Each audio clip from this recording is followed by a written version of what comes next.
Halo semuanya, saya Dr. Adam Maulana. Apa kabar Anda hari ini? Semoga Anda dan keluarga selalu diberikan kesehatan, ketenangan hati, kebahagiaan, serta perlindungan dalam setiap aktivitas. Terima kasih sudah kembali hadir dan meluangkan waktu untuk belajar bersama saya mengenai kesehatan telinga dan pendengaran. Pada kesempatan kali ini, kita akan membahas salah satu faktor yang dapat meningkatkan risiko gangguan pendengaran, yaitu paparan terhadap suara keras, terutama ketika paparan tersebut terjadi berulang kali atau dalam durasi yang panjang. Dalam kehidupan sehari-hari, kita mungkin tidak menyadari bahwa telinga sering berhadapan dengan suara yang memiliki intensitas tinggi. Misalnya suara mesin berat di tempat kerja, suara ledakan, konser musik, penggunaan headset dengan volume tinggi, maupun lingkungan lain yang bising.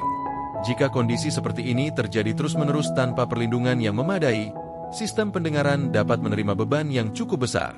Di dalam telinga bagian dalam terdapat koklea, yaitu struktur penting yang berperan dalam mengubah getaran suara menjadi sinyal yang dapat diteruskan melalui saraf pendengaran menuju otak.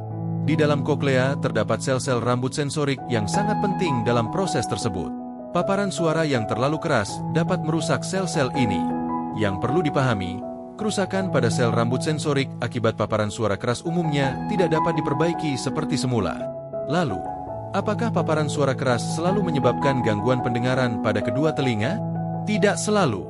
Dalam situasi tertentu, salah satu telinga dapat menerima paparan suara yang lebih besar dibandingkan telinga lainnya. Hal ini dapat dipengaruhi oleh posisi tubuh terhadap sumber suara, arah datangnya suara, maupun kebiasaan seseorang dalam menggunakan perangkat audio. Oleh karena itu, gangguan pendengaran dapat saja terasa lebih dominan pada salah satu sisi. Beberapa tanda yang perlu diperhatikan antara lain suara terasa lebih redup, kesulitan memahami percakapan terutama di lingkungan ramai, munculnya suara berdenging, atau merasa bahwa kemampuan mendengar salah satu telinga berbeda dari sebelumnya. Untuk membantu menjaga kesehatan pendengaran, kita dapat mengambil beberapa langkah sederhana. Kurangi volume headset, berikan waktu istirahat bagi telinga setelah terpapar suara keras, jaga jarak dari sumber suara, dan gunakan pelindung telinga ketika berada di lingkungan yang bising. Sumber video dan informasi edukasi. Materi ini disusun berdasarkan informasi kesehatan mengenai paparan kebisingan dan gangguan pendengaran dari sumber medis terpercaya, termasuk World Health Organization (WHO) dan National Institute on Deafness and Other Communication Disorders (NID). Jika perubahan pendengaran terjadi secara tiba-tiba atau menetap, jangan langsung menyimpulkan penyebabnya. Pemeriksaan oleh dokter THT diperlukan untuk mengetahui penyebab yang sebenarnya. Pesan moralnya, jangan menunggu telinga kehilangan kemampuannya sebelum kita mulai menjaganya.